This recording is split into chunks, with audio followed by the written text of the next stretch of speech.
కొంతమంది మనం చూస్తూ ఉంటాం, అన్నిటి డిస్టర్బ్ అయిపోయి ఇంకొంతమంది క్రైమ్ విపరీతంగా వాళ్ళ ఆలోచన నిద్ర లేస్తే క్రైమ్ లేకపోతే బతకలేరు. అలాంటి కూడా చాలామంది తయారయ్యారు. అదే చెప్పేది, ఇంకా వాళ్ళ క్రైమ్ అలవాటు అయిపోయింది. వాళ్ళు ఇంకా ఎవరు మార్చలేరు వాళ్ళని. తీవ్రవాదులు అంతే కదా, నక్సలైట్లు అంతే కదా, లేకపోతే మీరు నేర్పాలి వాళ్ళకి. నీకు ఆ శక్తి ఉంటే నీకు అసహ్యం చేస్తాం ఆ జాబ్ని. కొంతమందికి పుట్టుకతో వచ్చేవాళ్ళు ఇవి నేర్చుకోరు.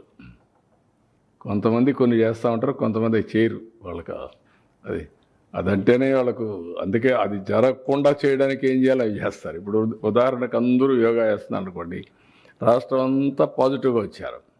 వీళ్ళు మాత్రం దాన్ని చెడగొట్టడానికి ఏం చేయాలో వైలెన్స్ క్రియేట్ చేయాలి, డైవర్ట్ చేయాలి పబ్లిక్ అటెన్షన్.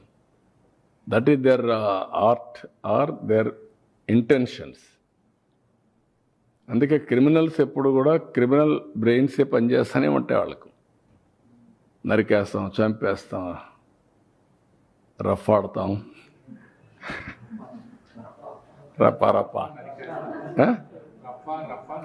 రఫా నరికేస్తాం. ఇలాంటి గంగ జాతరలో బలి ఇచ్చేస్తాం.